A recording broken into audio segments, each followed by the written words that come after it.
안녕하세요. 친절한 재승씨입니다. 한눈에 보는 미주시 시작해보도록 하겠습니다. 오늘 진행할 내용은 이와 같고요. 핵심만 간단 명료하게 요약해서 설명드리도록 하겠습니다. 먼저 지난 금요일 3대 지수는 하락했습니다. 나스닥 종합지수의 하락폭이 컸는데요. 금요일로만 보자면 반도체 업종 매각캡 약세로 볼 수 있겠고요. 주간으로 보자면 엔비디아 실적 발표 PC로 말할 수 있겠습니다. 먼저 8월 29일 반도체 업종과 빅테크의 약세는 알리바바의 자체 AI 칩 개발 소식으로 인해서 미국 AI 칩에 대한 중국의 수요 감소 우려로 인해서 반도체 지수가 3.15% 하락하면서 나스닥 종합지수의 하락을 주도했는데요. 또한 알파벳을 제외한 매각캡 대부분이 약세를 보이는 모습을 보였습니다. 주간으로 보자면 엔비디아 실적 발표와 PC가 상당히 중요했는데요. 엔비디아 실적 발표는 실적은 무난했으나 주가 방향성은 제한적이었고요. 금요일날 발표된 7월 PC는 예상치에 부합했고요. 9월 금리 인하 기대는 유지됐지만 시장의 영향력은 크지 않은 모습이었습니다.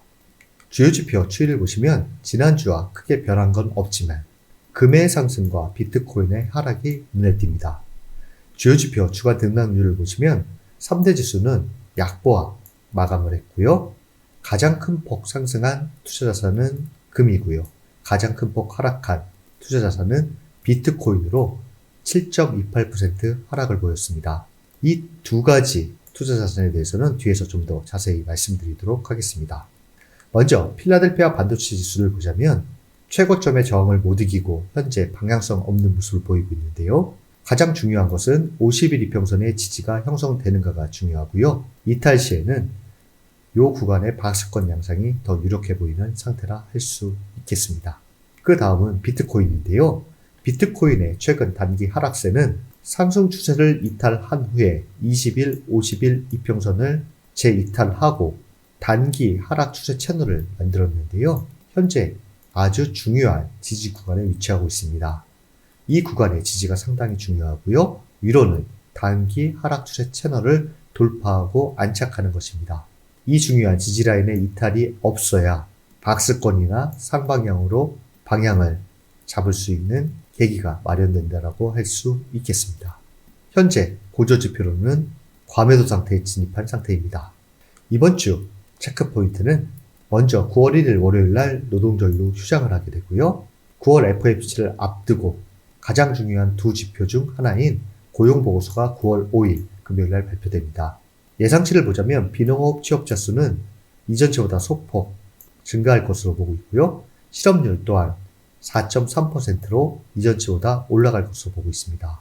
잭슨홀 미팅에서 파월 연준의장이 실업률과 기타 노동시장 지표의 안정성을 고려하면 정책 기조 변경을 신중히 검토할 수 있다라고 말했기 때문에 시장에서는 더욱더 관심을 가지고 있는 상태입니다. 참고로 6월 FOMC 경제 전망에서 올해 실업률 중간값은 4.5%였습니다. 제가 실업률과 관련해서 월가의 전망을 요약해 봤는데요. 보시면 실업률 결과에 따른 월가의 일반적인 해석은 다음과 같습니다. 소폭 상승, 예상치와 같거나 소폭 상승하게 되면 대체로 금리 인하 기대 강화 쪽의 해석이 우세하고요. 중간 수준 4.5에서 4.6%로 예상치를 상회한다라고 하면 금리 인하 기대와 함께 경기 우려가 혼재돼 나올 것으로 예상하고 있습니다. 방향성은 비농업 취업자 수, 시간당 평균 임금 등에 따라 좌우될 것으로 보고 있고요. 큰 폭 상승 4.7% 이상이 나온다라고 하면 경기 침체 우려가 확대될 것으로 보고 있습니다. 주식시장의 우호적인 시나리오는 경기 침체 우려를 심화시키지 않는 수준의 완만한 고용지표 둔화입니다. 즉 소폭 상승, 예상치와 비슷한 결과가 나오는 것이 주식시장에서는 가장 좋은 것이라고 해석할 수 있겠는데요. 9월 한 달로 보자면 고용보고서, 다음 주에 발표될 CPI, 그리고 9월 FOMC가 시장의 방향성에 가장 큰 영향을 줄 세 가지라고 요약할 수 있겠습니다. 그 다음은 패드 금리 모니터링 도구인데요. 9월 FOMC가 16일과 17일에 있습니다. 25bp 인하 가능성이 86.4, 금리 동결 가능성이 13.6%입니다. 연간 추이로 보자면 지난주와 크게 변한 것은 없고요. 올해 세 차례 남은 FOMC에서 두 번 50bp 인하를 시장에 반영하고 있는 상태입니다. 이는 고용보고서와 CPI 발표로 인해서 많이 출렁일 것으로 월가에서는 예상하고 있는 상태입니다. 그 다음은 미 차트 분석과 의견인데요. 주식 흔들릴 때 빛나는 금과 은, 9월 포트폴리오 전략입니다. 차근차근 설명드리도록 하겠습니다. 먼저 핵심 요약은 은 ETF는 2011년 이후 최고치까지 올라섰고 금 ETF는 사상 최고가로 마감했다. 대표 지수의 조정이 있었지만 상승 추세는 여전히 유효하다. 9월은 계절적으로 변동성이 큰 달이다. 지난 20년 기준 S&P 500의 9월 상승 마감 비율은 약 53%, 평균 수익률은 마이너스 0.7%였다. 따라서 업종 스타일의 주도권 변화, 자금 유동을 유심히 보자. 이와 같은 핵심 요약을 제시하면서 하나둘 설명을 하고 있습니다. 먼저 은이 돋보인다. 은 ETF 일간 차트를 갖고 와서 설명을 하고 있는데요. 2011년 이후 본 적 없는 수준인 36.19달러에 마감했다. 위 일간 차트를 보면 전형적인 박스권 돌파 추세 가속 패턴을 보여왔다. 현재 SLV는 갭을 한 번 더 만들었다. 갭을 만들었는데요. 과거사를 보면 이런 갭 형성 뒤에는 종종 강한 연속 상승이 뒤따랐는데 이번에도 상승을 이어갈 힘이 충분한지를 확인할 차례이다. 그러면서 기술적 체크 포인트를 제시하는데요.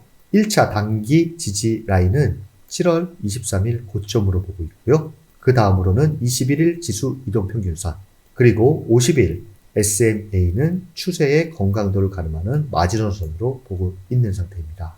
그 다음은 금의 눈부신 질주, 고점 테스트 중, 금 ETF 일간 차트인데요. 현재 고점 돌파 시도 직전에 있습니다. 올해 금 가격은 강하게 랠리를 펼쳤다. GLD는 신고가로 마감했으며 저항 구간에 맞붙이고 있다. 이 레벨을 상향 돌파하면 새로운 신고가의 문을 열 수 있다. 두 금속은 모두 21일 EMA 위에서 거래되고 있으며 4월 이후 S&P 500 대비 초과 수익을 기록하고 있다. 일반적으로 차트를 볼 때 장기적인 저항을 뚫었을 때 가파른 상승이 가능하기 때문에 이 부분의 돌파는 금 상승의 가속도를 줄 수 있다라고 기술적으로 해석하고 있는 것 같습니다.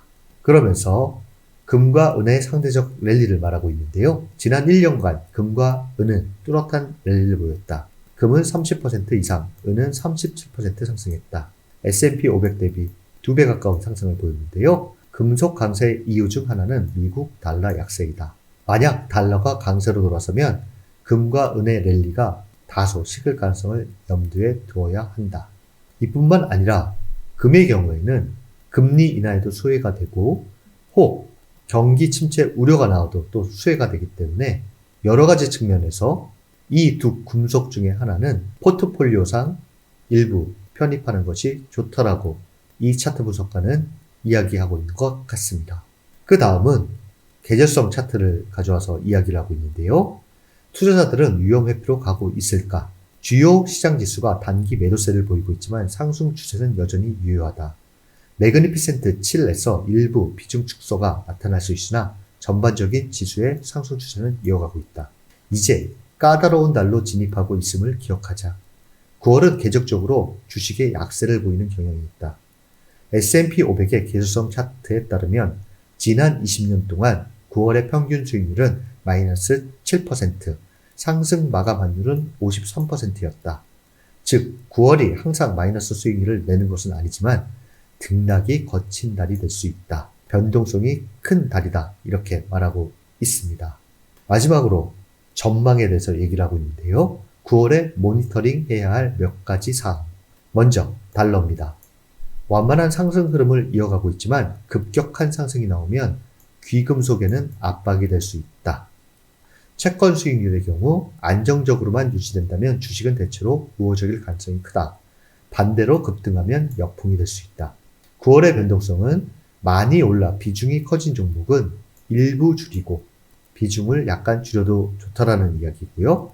상승 추세가 유지되는 한 패닉성 매도는 금지하라. 업종 순환 관찰은 전반적인 추세가 상승이어도 주도 업종은 바뀔 수 있으므로 저평가 종목에 대한 일부 편입도 고려해보자. 요약하자면 9월의 계절적 약세와 변동성을 감안한다라고 하면 그동안 포트폴리오 비중에서 많이 오른 종목은 비중을 살짝 축소하면서 금과 은 같은 ETF와 그동안 저평가된 업종의 일부 편입으로 포트폴리오를 약간 방어적으로 포지션을 잡는 것을 고려해 보자라고 요약할 수 있겠습니다. 한 미 차트 분석가의 의견이 참고 정도 하시면 좋을 것 같습니다. 그 다음은 대표지수 차트인데요. 나스닥 지수와 다우존스 지수 차트에 대해서 말씀드리도록 하겠습니다. 먼저 나스닥 지수입니다. 나스닥 지수는 항상 말씀드렸듯이 이 상승 추세선과 20일 이평선이 중요하다고 말씀을 드렸습니다. 현재 같이 맞물려 있는 상태입니다. 이번 주는 이 맞물려 있는 20일 이평선과 상승 추세선의 지지가 이루어지는지 아니면 깨고 내려오는지가 단기 변곡점이 될 예정입니다. 만약 20일 이평선을 유지한다라고 하면 견고한 모습은 지속된다. 20일 이평선을 깨고 내려온다라고 하면 주요 지지라인과 맞물리는 50일 이평선 구간까지 염두해야 되는데요. 그렇게 된다라고 하면 박스권에서의 방향 모색 과정이 더 기술적으로 유력해 보입니다. 그 다음은 다우존스 지수인데요. 다우존스 지수는 기술주로 포진된 나스닥 지수 대비 최근 상대적인 강세를 보이고 있습니다. 그 이유는 비테크 피로감 속에 금융이나 가치주들이 상대적으로 강세를 보이기 때문인데요. 지난 고점을 돌파한 후에 이 부분이 지지되는가를 체크하시면 되고요. 20일 이평선과도 어느 정도 여유가 있기 때문에 나스닥 지수보다는 상대적으로 차트가 양호한 상태라 할 수 있겠습니다. 이번 한 주는 9월 FOMC를 앞두고 시장에서 가장 큰 관심을 가지고 있는 고용보고서가 발표됩니다. 고용보고서 발표 전에 고용 관련 지표도 시장에 영향을 많이 줄 것으로 예상되는데요. 시장에 큰 영향을 줄 만한 이벤트가 대기 중인 상태에서 일정 부분 포트의 조정과 약간 방어적인 투자 관점을 가지라는 조언들이 좀 더 우세한 것 같습니다. 어느덧 9월입니다. 9월 한 달도 여러분들을 응원한다. 감사합니다.